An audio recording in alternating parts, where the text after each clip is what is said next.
Hello, Maurits here. We will look at potentiometers. So that is a type of voltage dividers. This is an example of a potentiometer, very common type. It's basically a circular. You can see there are 3 pins here, and between the 2 outer there is a circular path. It's almost looked like the letter omega, and that is made out of some kind of not very well conducting material. It could be a surface covered with carbon or some thin metal layer or something like that. And connected to this shaft there is an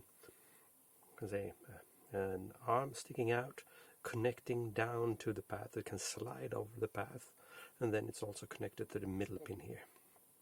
This particular potentiometer, we can measure how much it is between the 2 outer pins, so that is the total resistance in our formula. So this one would be about 430 kilo ohms. And we can now measure the middle pin here and see how the resistance varies with, as I turn this around, and I will put this crocodile clamp in the middle here. We can see that now we have about 30 kilo ohms. If I turn this fully to one end, we basically have a 0 ohms. And I'll take it fully to the other end, which is a bit hard like that.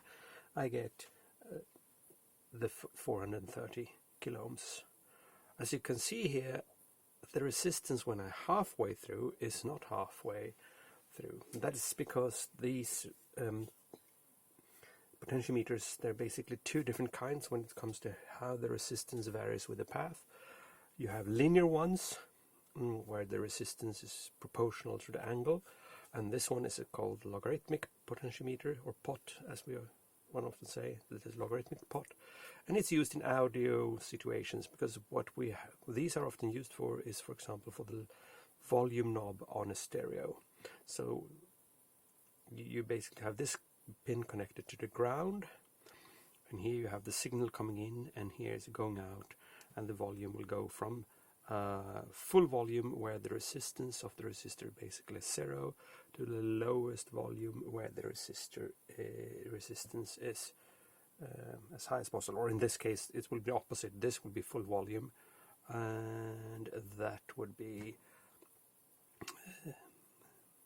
the lowest volume, depending how you connect it.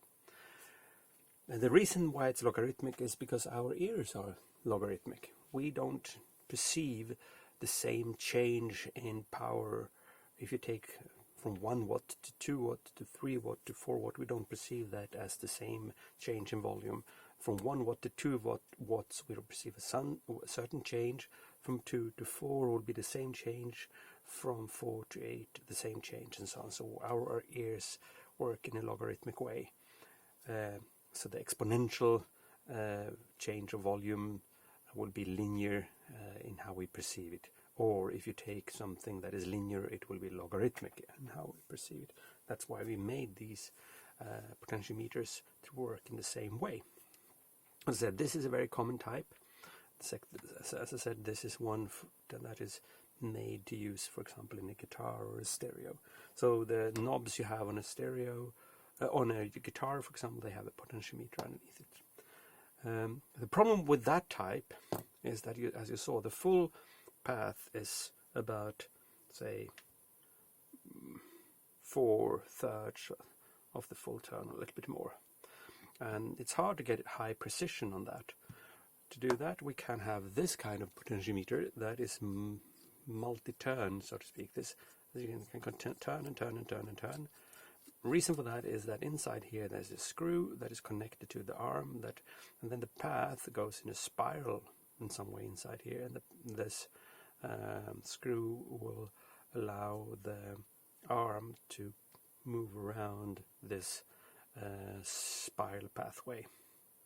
In this particular one, these 2 pins, we can measure the resistance between these 2, are the outer ones.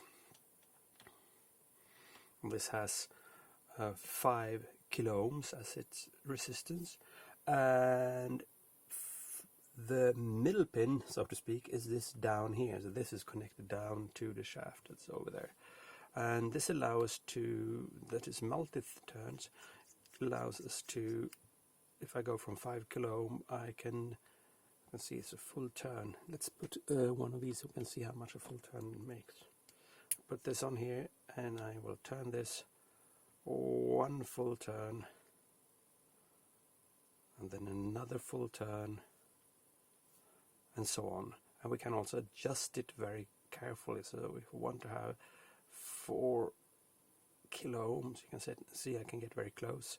Okay, one other full turn, 3.5 kilo ohms, another full turn, and now we're down to, can put it very closely to exactly 3 kilo ohms, and so on. So you can see many turns, and each turn will change. It seems to be 2 turns is about 1 kilo ohm.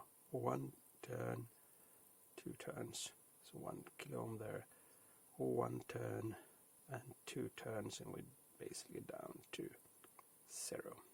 Oh, I see that I need to change my battery, the battery on this one soon. So that's basically how these works. Then we have, in situations where these are meant for the user, the one who work with the equipment, that they can change, say, the volume and so on. But then you have potentiometers inside equipment that you use to adjust or trim the equipment initially. For example, here we have 3 trim potentiometers. This is a little voltage